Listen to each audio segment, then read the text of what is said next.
So this right here is probably my favorite static story ever. This story was amazing, and I just want to say now I will probably be talking about spoilers for this because I just have to talk about everything in this story. But I'll let you know when I'm about to drop the big spoiler. I'm not just going to say it out of nowhere. I'm not going to start with that right there. But as you see, it's called Shadows of Dakota, and that title's really important. Or actually, I'll just show it right now because it's not really too much of a spoiler. But something I really did like, if I can find the title of it. Oh, look, here it is. So, what I like is the story is called Shadows of Dakota, and the last chapter is called Light of Dakota. I just think that's so cool that they did that. But this is obviously Static and Ebon's interaction as well as their first fight. And this is continuing off of Static Season 1. And also, the outfit that Virgil is wearing in this is his, like, it's his original costume from his original run that came out. I think it came out in the 90s. I think that's when Static's comic first debuted, and this is like a new modern take on his old superhero costume. It's really cool throwback, and I really like his outfit. And that was cool that they brought it back like that. And they're still being hunted, but this time they're being hunted by someone else who knows what they're doing, and they have much more advanced gear. And Static is still able to handle them pretty easily, actually, but they do get better throughout the story as it progresses. But I really like how Static shows off right here. He even helps save the girl that they're trying to steal. But in this first chapter, we also get to see Ebon show up as well. And something I really liked about Ebon, and I noticed, is that every time Ebon shows up, like the panels kind of, like the panel lines kind of just start to disappear. It's really cool. Like, do you see how whenever he shows up, it's kind of taken over by everything's just taken over by darkness as soon as he shows up. Like Ebon changed the whole tone of the story just by showing up, and this is what it looks like when he's using his powers, which is really cool. Ebon's Ebon's powers work a lot different in the comic than they did from the show. He's really OP, as you can see right here. Let me go back because he's right here. He's torturing him, and then immediately out from the shadows, he teleports him in front of a train. So he just gets rid of him. And because because Ebon is in the shadows, he knows people's secrets, and he can also manipulate what they see. I didn't know he could do that. And here, this is his brother, Adam Evans. And he's, as you can see, he's being experimented on by this mysterious doctor who we'll talk about later. And like I said earlier in the review, I am going to spoil who it is, but I'll let you guys know before I say it. But another character who's really important in this is Quincy Davis, this kid that Virgil is actually looking after. He's part of the Big Brother program, and his parents they're not able to be around a lot because they're always working. So Virgil's kind of feeling that void for him, but he still wants his parents. And Quincy is a really smart kid, but unfortunately, Virgil has to go off to be at his dad's opening. And this is really important too because his dad is trying to help the Bang Babies get their lives back together. And here's another character who's introduced like really quickly. And then there's another invasion, or not invasion, but they attack again, the same people who are rounding up the Bang Babies. And this time they're ready for Static, so they stop him pretty quickly actually. But this is really cool because this is Derek. If you guys watch the show, that name might sound familiar, but he was one of the earlier Bang Babies in the show, and he was even in the first comic in season 1. And this is him now. He's got control over his powers, and we can see what he looks like in his human form. It's really cool that they brought Davis back like that. And he even has an upgrade to his power set because now he can transform into this thing. It's really cool. And right there, he says his name is Destruct. His name was Destruct in the show as well, so that's cool. I like how they were paying attention to that. And this is the guy who's rounding up everyone. I don't know if he's connected to There's another story called Blood Syndicate Season 1. I'm not sure if he's connected to that or not because I haven't read it. And here's some characters from that comic I was talking about from the Blood Syndicate as they're finding some of the experiments that have been done afterwards. And also, I also want to mention that they did capture someone from that raid and they show them crying in here. I think it's her. That one chick, this chick, I think it's her that they captured.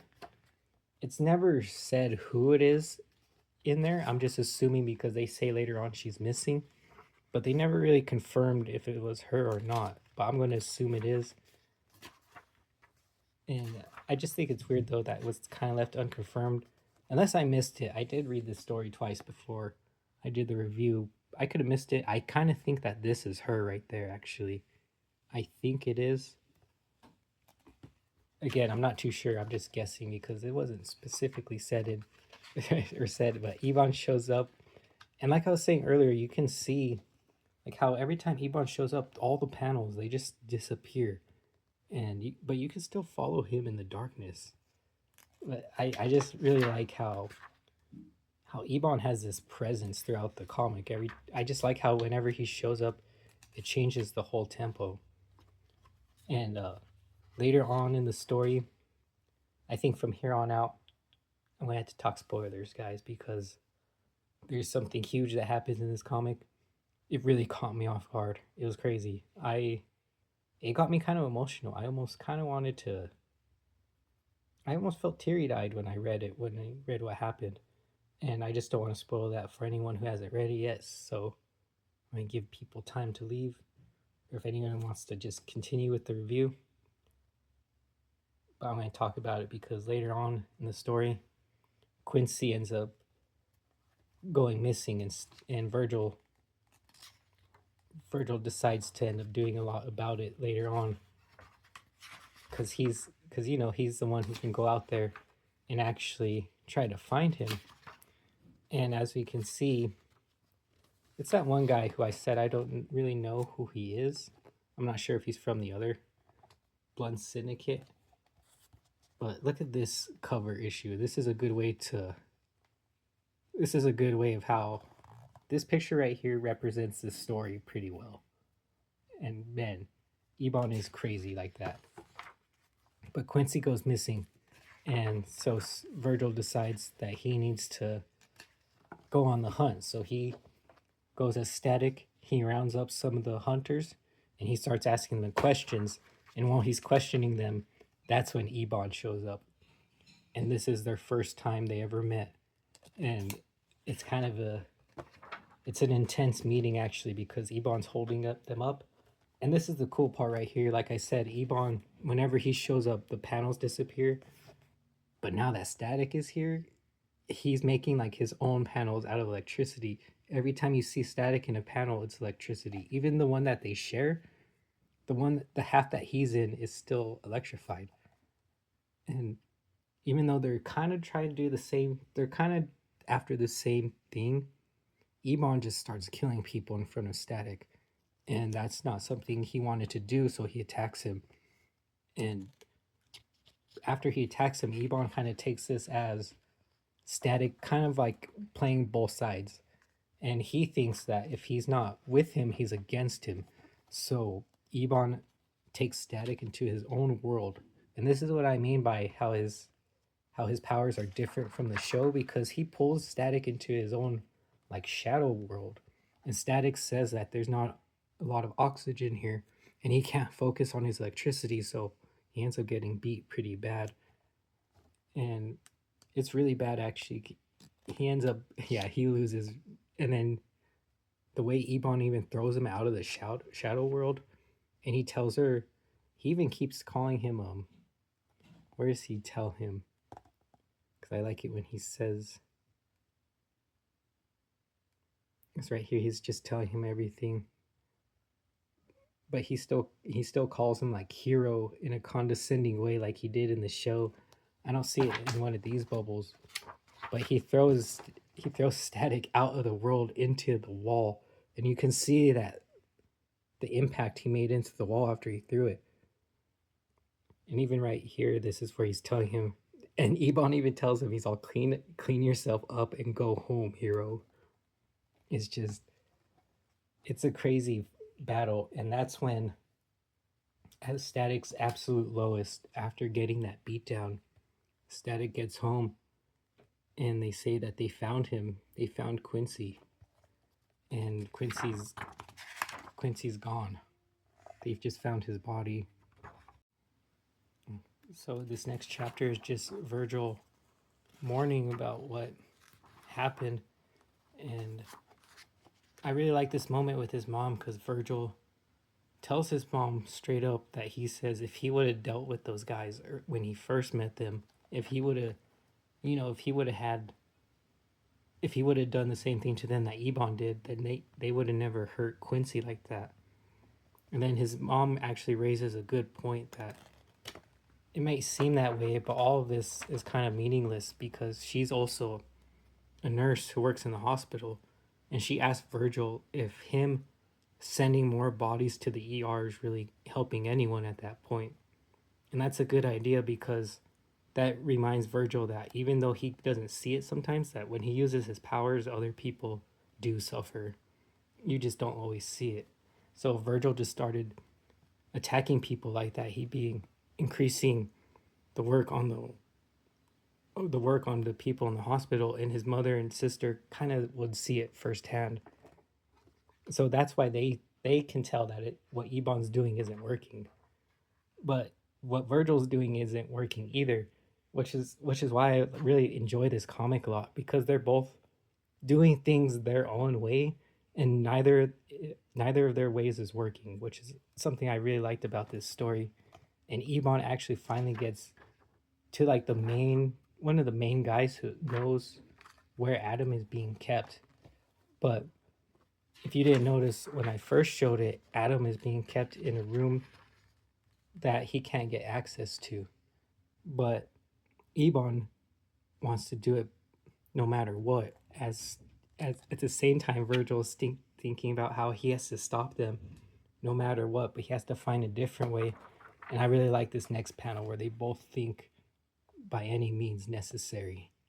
And it's just cool how alike Static and Ebon really are. There's a line in this comic too that they both speak. They both speak separately, but they say the same thing. It's kind of cool to see.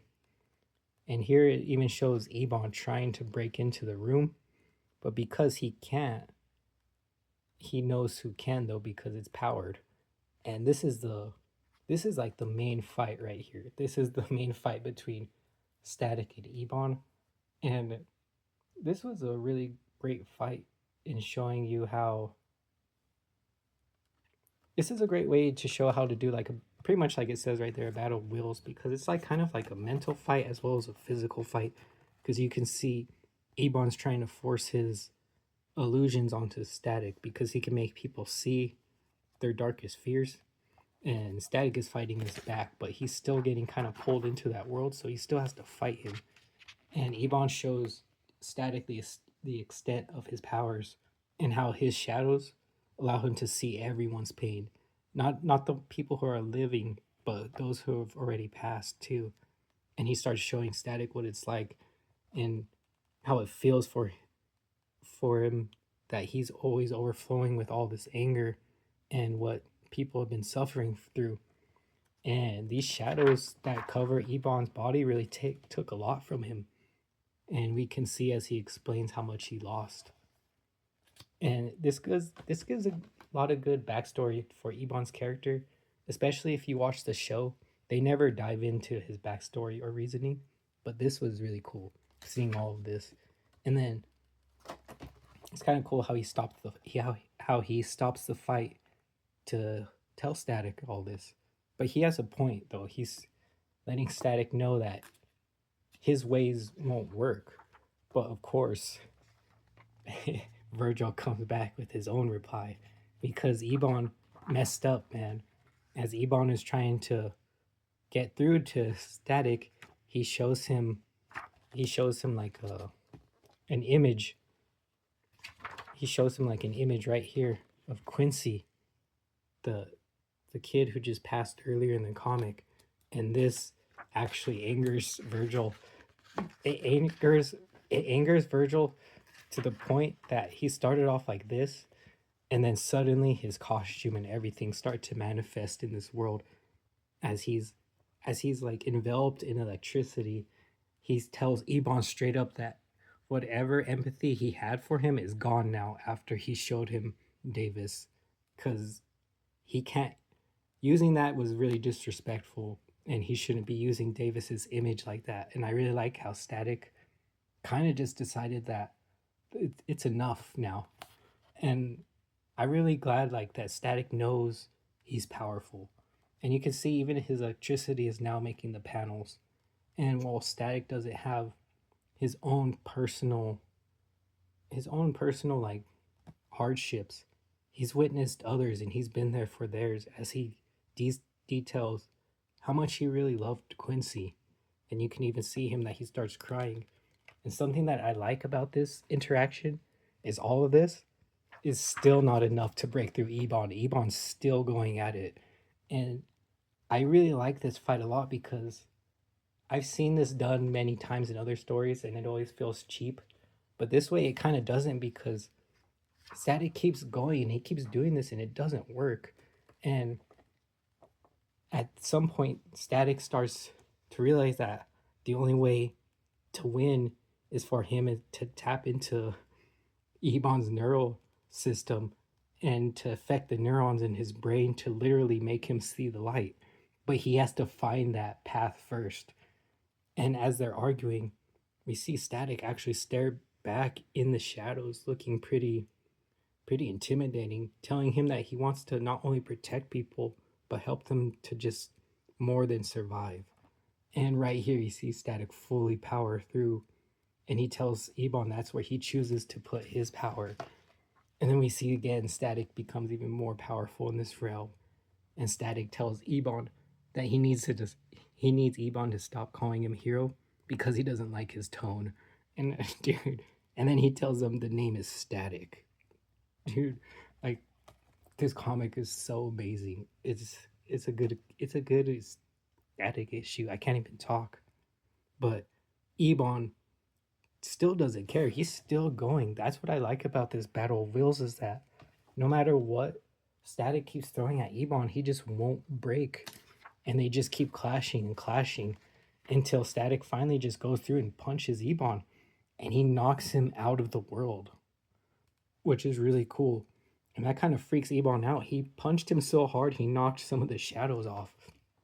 And he finally was able to get through to him. And that's when he told him that he's going to save him. He's going to stop Ebon going on his killing spree. And he's going to save Ivan Evans and Adam in his own way. And that's when they finally decide to team up to do it the right way. And this is another reason. Here's another big spoiler coming up, because we get the reveal of who the Doctor is. Now, the Doctor's name is Lennox. And this is Edwin Alva, by the way, the guy who made the Big Bang gas. He kind of recruited her. And Lennox is actually, appears in the first chapter. Let me see if I can find it. Look, there she is with her arm around Davis. She was his teacher. And I think I have a crazy connection because she ended up targeting Davis, because she's currently experimenting on Rubber Band Man. And as they're preparing for the science experiment, right here, I thought this was really interesting. Quincy breaks a rubber band. He even says, shoot, the rubber band snapped. And then he uses his powers to fix it. And Virgil tells him, don't do that because you don't want anyone to see it. And he's all, no one saw me. And the next panel is Dr. Lennox. So I'm pretty sure she saw him put the rubber band back. And she thought that maybe he could be used in the Rubber Band Man experiments. And that's why she captured him. I think that's what this page was trying to show, is that setup. I'm just guessing, because it's never said why she took him, but that's what I think happened. And this is it, their final showdown. She's actually turns out to be crazy herself. I mean, we kind of saw that coming. If you read the story, you can tell that she's a little crazy. But Static and Ebon team up, and I really like this move that they pull up where Static comes out from the shadow in the ground to get her and to like electrocute her mind. And he kind of does the same thing to her that he did to Ebon. It was just a little bit harder for him to find like humanity in her. It was kind of funny, like not funny, but like watching him try to find humanity in her was like you could see it was kind of a bit of a struggle for him. It took him a while, but eventually he ended up finally saving everyone. And then we end the story as Virgil is getting ready for the funeral. And I really liked how Ebon shows up one more time just to tell Static that he's grateful, but they're not friends. And I really like how Static says, "Oh, I know," and you could see the electricity in his eye. And it just Static does give a pretty good speech at the end. And this was just a really good story. It was a lot darker than I was expecting. So much of the things happened in here that was just, it was really good. Yeah, there's just so much about this comic I like as a Static fan. It just felt like reading this after season 1, this felt like it just started at 100 pretty much. And I feel like reading season 1 really makes this one so much better because we don't really spend any time on introductions for anyone. We just get right into it. That's something I really liked about this, because this felt like a really heavy story, and it should be with, Ebon's introduction. And something cool about this edition is that it comes with Static's team up. He's got a team up with Anasi. If you guys remember, he actually teamed up with him in the show, but this is the comic, what happened in there. I actually haven't read it yet because I was more focused on the Shadows of Dakota for the review. I'll probably read this later on. I don't know if I'll review it. If I really like it, I'll end up talking about it. But still, this is just cool for another Static thing to read. And of course, you get the other variant covers here in the back, which are really awesome. But this was just a good, oh man, this comic's so good. I just can't believe there's not a season 3. After reading this, I can't believe it. It was so good. And Static and Ebon, both of their fights were really good. Even though the first one was really one-sided, the second one was great. That's why I spent most of the video actually talking about just their fight. But I really enjoyed this one. If I had to give it any kind of rank, I think I'd honestly, I might rank it. I might do a 10 out of 10, an S tier comic for me.